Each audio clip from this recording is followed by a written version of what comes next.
بسم اللہ الرحمن الرحیم۔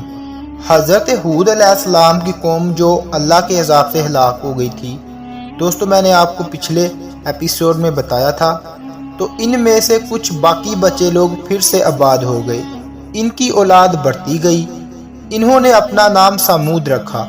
یہ لوگ بھی آہستہ آہستہ بت پرستی کرنے لگے اور برے کاموں میں پڑ گئے، تو اللہ میاں نے ان کے پاس حضرت صالح علیہ السلام کو نبی بنا کر بھیجا۔ انہوں نے اپنی قوم سے کہا کہ اللہ تعالیٰ نے قوم ہود کے بعد تم کو سردار بنایا اور زمین پر آباد کیا، تم زمین میں بڑے بڑے محل بناتے ہو اور پہاڑوں کو کاٹ کاٹ کر اس پر بھی گھر تراشتے ہو، تم اللہ کی نعمتوں کا شکر ادا کرو، زمین میں فساد مت پھیلاؤ۔ ان کی قوم کے امیر اور سردار لوگ جو غرور کرتے تھے، انہوں نے ان غریبوں سے پوچھا، حضرت صالح علیہ السلام پر ایمان لے آئے تھے کہ بھلا تم کو یقین ہے کہ صالح کو اللہ نے نبی بنا کر بھیجا ہے؟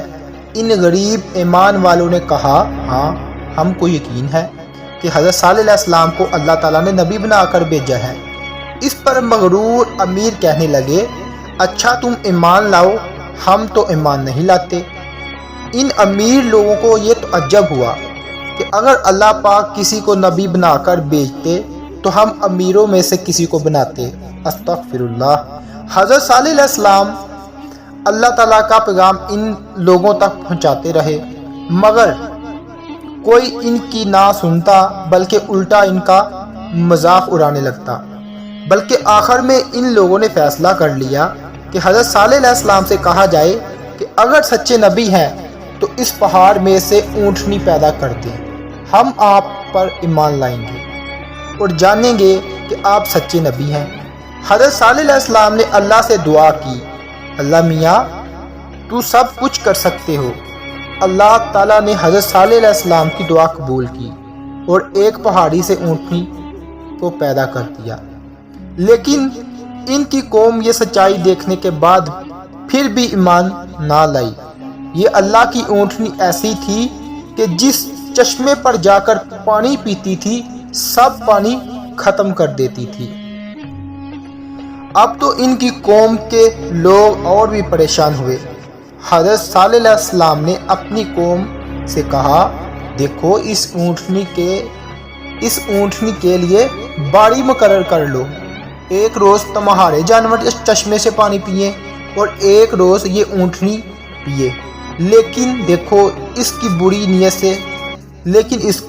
نیت سے ہاتھ نہ لگانا، یعنی اس کو تکلیف نہ پہنچانا، ورنہ تمہارے حق میں اچھا نہ ہوگا۔ کچھ روز تک تو وہ اونٹنی کو حیرت سے دیکھتے رہے۔ ان کی قوم کے چند لوگوں نے مشورہ کر کے اونٹنی کو مار ڈالا۔ حضرت صالح علیہ السلام کو اس کی خبر ہوئی تو آپ کو بہت رنج ہوا اور انہوں نے اپنی قوم سے کہا کہ میں نے تم کو منع کیا تھا، اس اونٹنی کو تکلیف مت دینا ورنہ تم پر جلد اللہ کا عذاب آئے گا، مگر تم نے نہ مانا۔ اب تم لوگ اپنے گھروں میں 3 روز اور مزے کر لو، اس کے بعد اللہ کا عذاب آئے گا جو تم سب کو ختم کر دے گا۔ چنانچہ ایسا ہی ہوا۔ اللہ تعالیٰ نے حضرت صالح علیہ السلام اور ان لوگوں کو بچا لیا جو ایمان لائے تھے، لیکن جو لوگ ایمان نہیں لائے تھے، ایک بڑی ہیبت ناک خوفناک آواز پیدا ہوئی جس سے وہ اپنے گھروں میں اوندے پڑے رہ گئے اور مر گئے۔ ایسا معلوم ہوتا تھا کبھی یہ پہاڑ کبھی یہ یہاں رہتے ہی نہ تھے۔ جو لوگ خدا کے حکم پر نہیں چلتے اور پیغمبروں کا کہنا نہیں مانتے، ان کا یہی حال ہوتا ہے۔ اللہ پاک ہم سب کو اپنے عذاب سے بچائے اور اپنے رسول کی اطاعت نصیب فرمائے، آمین۔ اس ویڈیو کو لائک کریں، ہمارے چینل کو سبسکرائب کر بیل آئیکن ضرور پریس کریں۔